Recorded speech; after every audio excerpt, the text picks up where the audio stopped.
Hello and welcome to this video. If you own a Monkey 125 or you are thinking of buying one, you have clicked on the right video. In this video, I will show you how you can get the best out of your Monkey, also giving you a bit of familiarisation, making your riding experience better and safer. A lot of this advice can also apply to many other motorcycles, so even if you don't own a Monkey, it's worth watching. Right, let's get to it. The first thing I want to show you is the toolbox. Here I will explain what's included in the kit and how to make the most of it. Grab your key and unlock the right side. Whilst doing this, pull the panel towards you with your left hand, like so. Here you can see it's push fitted into these three other grommets. Now the panel is off, you can gain access to the tool compartment. Using your key, push these plastic rivets in a third of the way. The box will pull out and unhook from the tabs, as shown.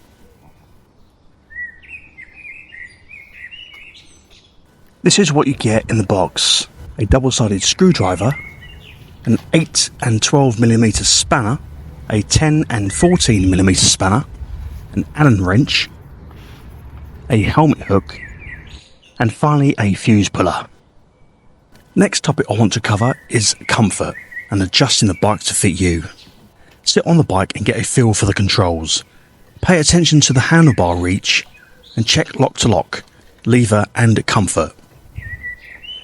As you can see, the bars hit my knees, so some adjustment is required. So we are going to tilt these bars forward slightly. Before you do this, make note of the handlebar position by using a pen as shown here.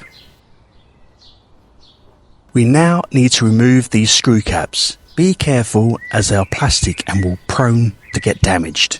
To avoid this, use masking tape as shown.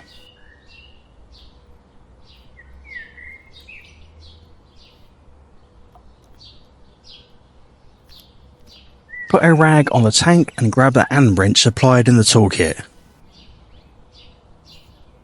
Loosen one lower screw on the left and one upper screw on the right. This will allow for enough slack to twist the bars. Sit on the bike and twist them to your desired position.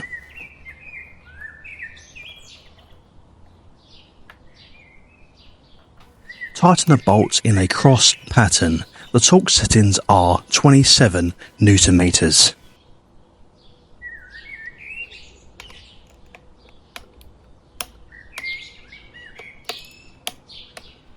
Now install the caps. Now we have moved the bars, we'll need to adjust the levers. Even if you didn't move the bars, it is a good idea to check lever position. Have a feel for both levers. They need to be accessible without any up or down movements with your fingers. To adjust, grab the 8mm spanner supplied and loosen as shown.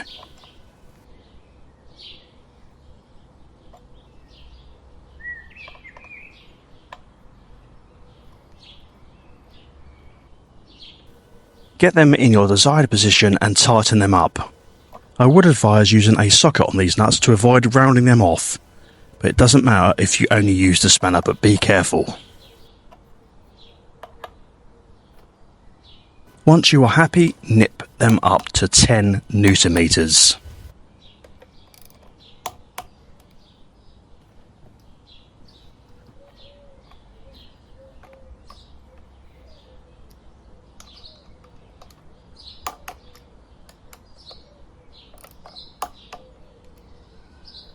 While we are on the subject on lever reach, make sure you are setting your gear lever in a comfortable neutral position.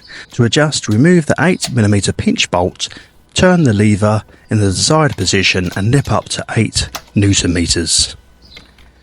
Right now that's done, let's have a look under the seat.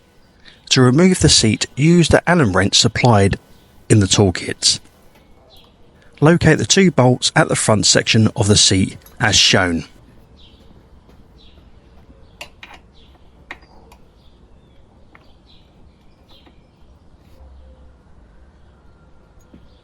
Remove them both fully. Slide the seat backwards and lift.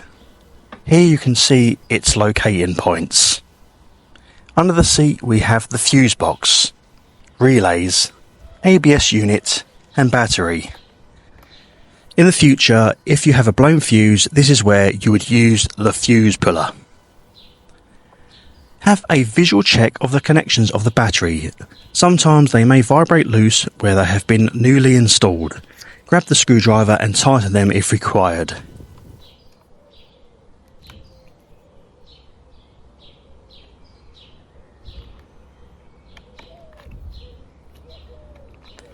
The last item in this kit is the helmet lock cable. This is how you typically use it. Wrap it round the buckle of your helmet and use the key to release the pin. Once hooked, press the pin in at the back and it will locate shut. Last thing on the agenda is chain adjustment. Here you can see mine is too loose. To adjust this, grab a 19mm socket and a ratchet. Loosen the bolt.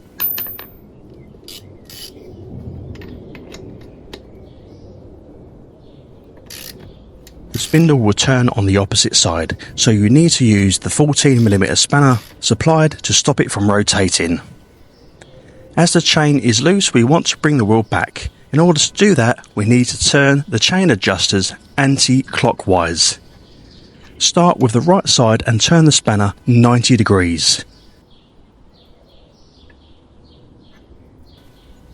Move round to the left side and turn the spanner anti-clockwise 90 degrees. You must make sure you turn them evenly on both sides. Check chain slack. Sit on the bike and check while your weight is on the bike. Roll it back and forth to settle the adjusters. Refer to the manufacturer settings here as shown. This is the desired amount of movement allowed in the chain slack. Any less or any more could cause excessive wear on the drive chain, sprockets and rear wheel bearing. Before you tighten the axle nut, pinch a rag between the sprocket and the chain. This will force the adjusters in the adjusted position. You don't have to do this, but I prefer to.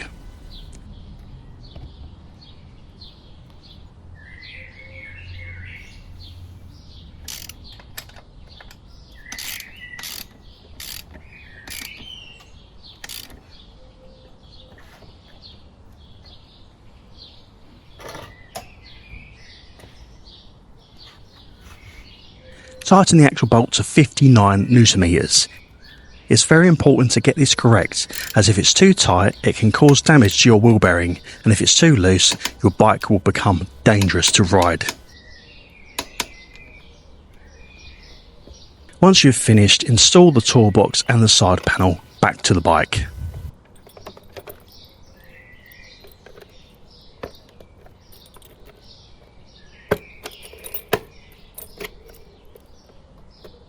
Now that's the end of the video. Hope you've learned something new today.